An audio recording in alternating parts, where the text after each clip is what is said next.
Então, pessoal, estou aqui mais uma vez para falar acerca de conselho. O Conselho de Direitos são mecanismos legais e institucionais de controle social da política no Brasil. Ele tem a sua organização e funcionamento iniciado com o processo constituinte de 1988 e, posteriormente, com rigorosas leis.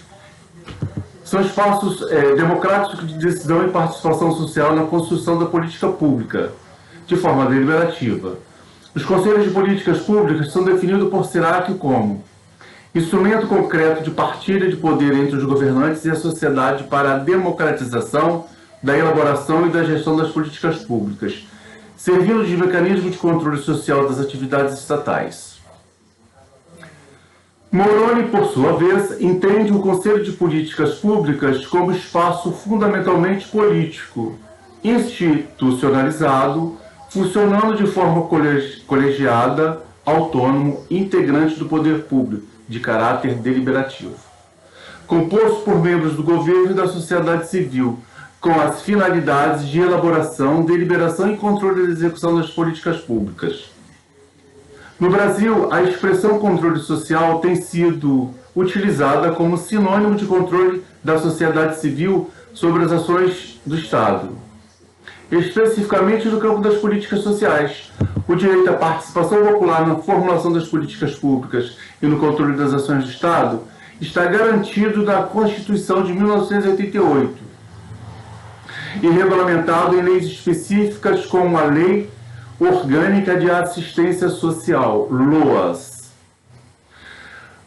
No parágrafo 2º do artigo 74 da Constituição, garante o direito a qualquer cidadão, partido político, associação ou sindicato de apresentar denúncias de eventuais irregularidades ou ilegalidades relativas às contas da União ao Tribunal de Contas.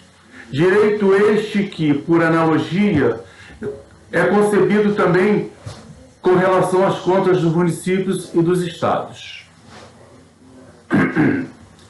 Os meios de controle social têm como pilar a fiscalização das ações políticas, mas o seu papel é muito mais amplo. Visam, sobretudo, a indicar caminhos, propor ideias e promover a participação efetiva da comunidade nas decisões de cunho público. Os instrumentos têm legalmente a função de controlar as funções públicas, seja recorrendo a outros órgãos competentes, seja movendo ações para a averiguação da situação pública em determinado setor. O direito ao exercício do poder por parte dos cidadãos, assegurado pela Constituição Federal de 1988, em seu artigo 1º, parágrafo 1º, permite ao cidadão, junto aos órgãos públicos, peticionar junto aos poderes públicos para a defesa de seus direitos, obter certidões em repartições públicas, fiscalizar as contas municipais, denunciar irregularidades ou ilegalidades, participar dos conselhos de gestão da assistência social, cooperar por meio de associações no planejamento municipal, receber informações das autoridades, promover ações judiciais e representações. No artigo 5º, da mesma forma, o Decreto número 2001, de 67, autoriza ao cidadão a denúncia do prefeito e a Lei de Responsabilidade Fiscal número 101 de 2000, em seu artigo 48 e artigo 49, que assegura à população o acesso à prestação de contas, aos planos e diretrizes orçamentárias e demais instrumentos de transparência vinculados à gestão fiscal. A sociedade tem o direito de pedir conta a todo o agente público por sua administração. Declaração dos Direitos do Homem e do Cidadão de 1789. Os conselhos têm origem e experiências de caráter informal, sustentadas por movimentos sociais, como Conselho Popular, ou como estratégias de luta operária na fábrica, as comissões de fábricas. Essas questões foram absorvidas pelo debate da Constituinte e levaram à incorporação do princípio da participação comunitária pela Constituição, gerando posteriormente várias leis que institucionalizam os conselhos de políticas públicas. Os conselhos podem desempenhar, conforme o caso, funções de fiscalização, de mobilização, de deliberação ou de consultoria, conforme define a Controladoria Geral da União.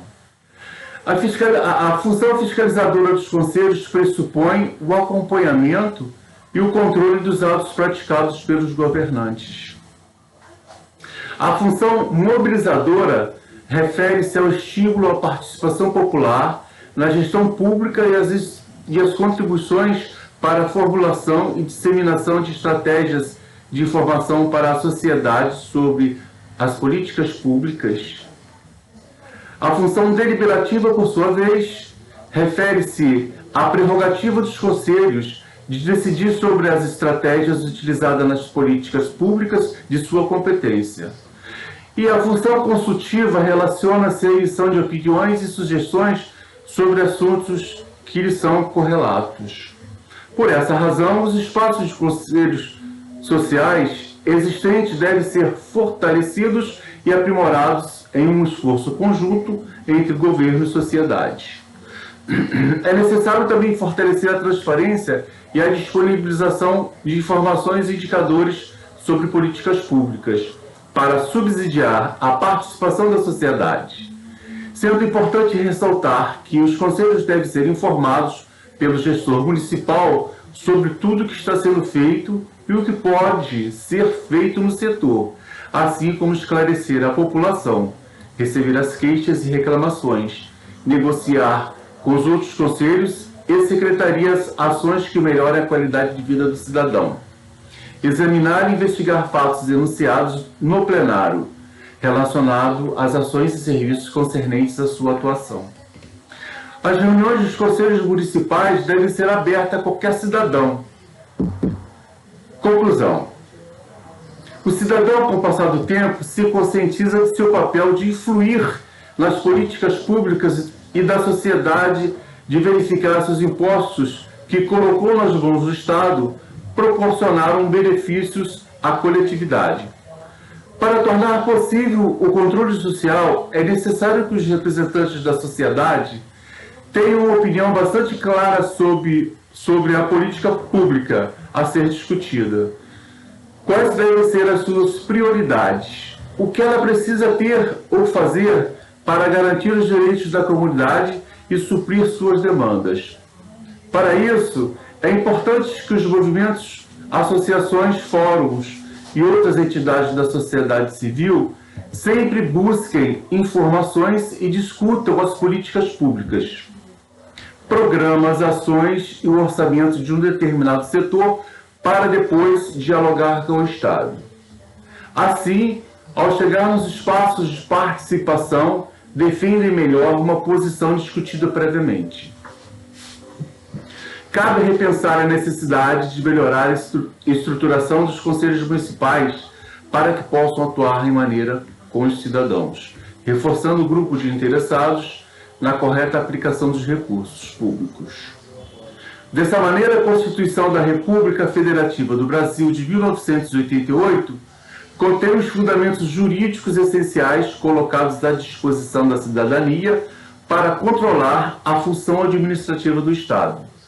Mas, além das limitações constitucionais à fiscalização, torna-se necessário a mudança de cultura e de mentalidade dos magistrados, dos parlamentares, dos agentes da administração pública e do nosso povo, com a finalidade dessas normas constitucionais se efetivarem. Pois não basta a eficácia jurídica, é preciso dar a elas a eficácia social. Para isso, o Brasil tem a necessidade de investimentos em educação e, primordialmente, em educação política, informação e informação para que possamos ter uma opinião pública consciente de seus deveres e de seus direitos de cidadanias disponíveis no conteúdo dos princípios e regras da Constituição de 1988. E, assim, vivenciar esses direitos e garantias na plenitude. Portanto, ficou bem claro que as reuniões dos conselhos devem ser abertas à população. A quem quiser participar, está aberta aí para estar assistindo. A gente está fazendo a explanação do orçamento de nosso governo. Então, termina aqui essa parte com relação à Constituição e Conselho. Eu estarei falando novamente de uma forma menos complicada, menos, quero dizer, complexa com relação à construção de um Conselho Municipal de Assistência Social. Até um próximo vídeo.